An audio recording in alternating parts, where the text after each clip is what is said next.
자, 1차 함수 정리를 할게요. 1차 함수, 1차 함수든 2차 함수든 아니면 고등학교 가서 배우는 모든 함수들이 전부 다 내가 식의 모양을 가지고 정리를 하거든요. 그래서 이제 식의 모양을 첫 번째 기본형, 그 다음에 두 번째 표준형, 그 다음에 세 번째는 일반형, 이렇게 이름을 붙였습니다. 이름을. 그래서 각각의 이제 식의 모양을 가지고 그 식의 모양에서 강조하는 부분들이 있어요. 그를 갈래를 정리를 하는데 기본형은 식이 y는 ax입니다. 중학교 1학년 때 배웠던 정비례 함수식이죠. 정비례 함수. 그래서 여기서 기억하셔야 될 거는 이 a에 대한 내용입니다. a. 이 a에 대한 세 가지 내용을 기억하시는데 첫 번째 이 a가 뭐냐면 기울기. 그래서 이 기울기라는 놈을 구하는 공식이 있습니다. 공식은 x의 변화량, x의 변화량 분의 y의 변화량, x의 변화량 분의 y의 변화량 이렇게 구하는데 이렇게 써놓으면 막상 기울기를 구하려면 되게 막막해요. 그래서 이 기울기를 구하는 방법을 두 가지로 이제 분류를 해볼 수 있는데 첫 번째는 문제에서 좌표를 줄 경우, 이 함수를 지나는 좌표를 주는 경우와 두 번째는 그래프를 주는 경우가 있습니다. 그래프를 주는 경우. 그래서 좌표를 주는 경우는 x의 변화량이다. 그러면 x끼리 빼십시오. x 좌표가 있잖아요. 그죠? 그 좌표를 x끼리 뺀다. 그럼 당연히 y의 변화량이라면 y 좌표끼리 빼기는 거겠죠. 그래서 예를 한번 들어보겠습니다. 예를 들어보시면 4,1과 마이너스 2,5를 지나는 1차 함수가 있습니다. 이 직선의 기울기를 구해보십시오. 그러면 x끼리 빼요. 근데 학생들은 또 뭘 고민하느냐면 4에서 마이너스 2를 뺄 건지 잘 안 보이네요.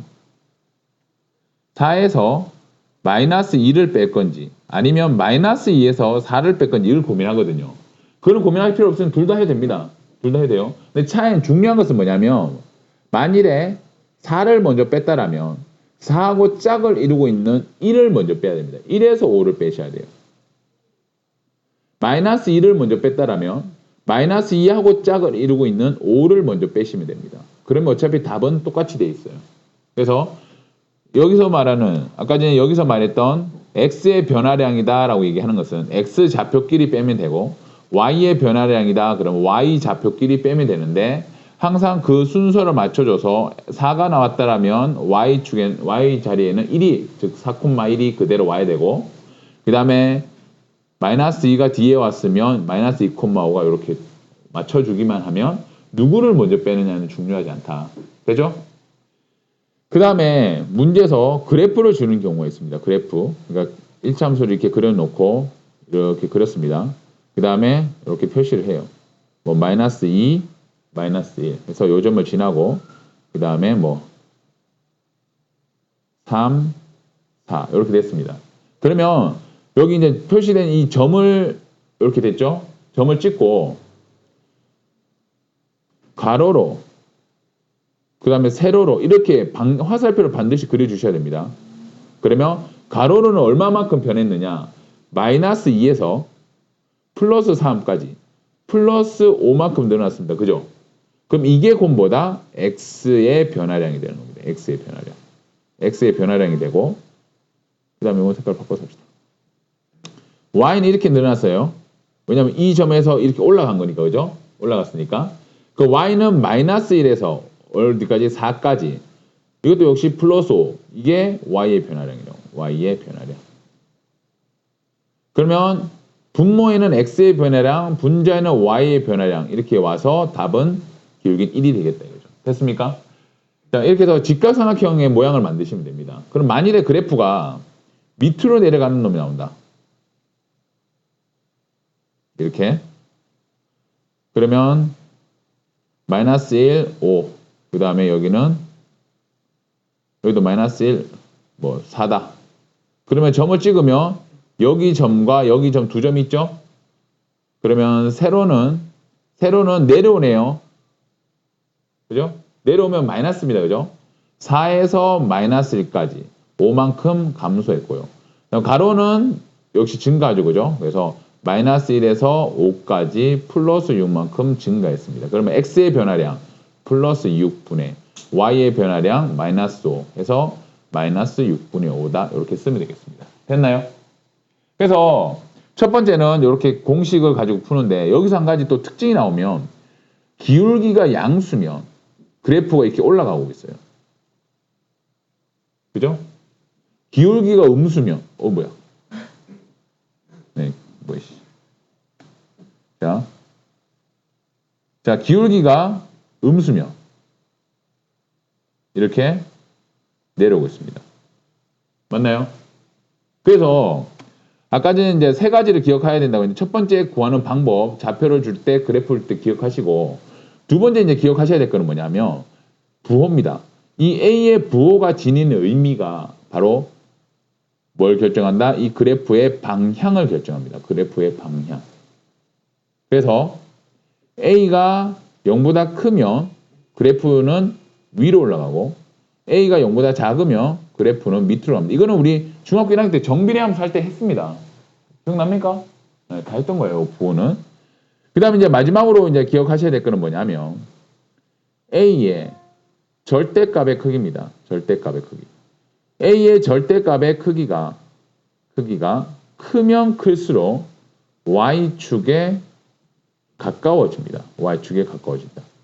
이거는 또 어떻게 이해할 수 있느냐 하면 Y축에 가까워진다. 이거는 자 보시면 자 이렇게 지나가는 함수와 이렇게 지나가는 함수를 한번 그어보겠습니다. 그럼 x가 1이라고 해보죠. 1. x가 1. x가 1이면 여기 y가 여기 있고 이놈의 y는 여기 있겠죠. 맞나요? 이 두 값을 보면 얘가 y는 만일에 뭐 3x라 하고 얘는 y는 5x라고 하면 x가 1일 때 y는 3이고 x가 1일 때 y는 5가 되잖아요. 이해 갑니까? 그러니까 요 앞에 있는 A에 해당되는 애가 크니까 x가 1일 때 더 높은 y 값을 가진다고요. 그죠? 그러니까 A가 크면 클수록 y축에 뭐야? 이 거리를 보면 훨씬 더 얘가 더 가깝죠. 그래서 y축에 가까워진다는 얘기인데 여기서 그러면 A의 크기가 크면 클수록 하지 왜 절대값이라고 얘기했느냐면 마이너스일 때가 문제입니다. 마이너스일 때는 얘가 이렇게 내려오고 또 다른 하나는 이렇게 내려간다 해보세요. 그럼 x가 1이면 얘는 뭐 마이너스 1을 가진다. 그 다음에 x가 1이면 얘는 뭐 마이너스 5를 가진다고 하면 얘는 y는 마이너스 5x고 얘는 y는 마이너스 x인데 그러면 마이너스 x 마이너스 5x a가 누가 큽니까? 마이너스 x가 a가 큽니까? 마이너스 5x가 a가 큽니까? 네? 뭘 대답해 보세요. 마이너스 x가 크죠. 그죠?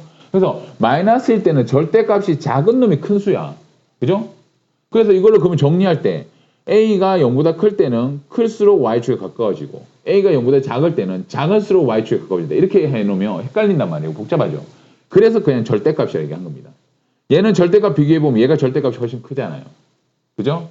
그래서 a의 절대값이 클수록 y축에 가까워진다. 이렇게 외우시면 되겠습니다. 그래서 y는 ax라는 식을 통해서 이 a에 대한 내용을 외워야지 하고 공식, 부호, 절대값 요 세 가지를 기억하시면 되겠습니다. 됐죠? 그 다음에 이제 표준형은 자 보세요. 식은 어떤 모양이냐? y는 ax 플러스 b입니다. 그럼 a는 여기서 기본형에서 정리한 a하고 똑같은 거예요. 그러니까 우리는 여기서는 뭘 정리하느냐면 요 b를 정리하시면 됩니다. b가 뭐냐면 y 절편이라는 거예요. y 절편. 그래서 우리는 표준형에서는 뭘 정리해야 되냐? 절편에 대해서 정리를 하도록 하겠습니다. 절편.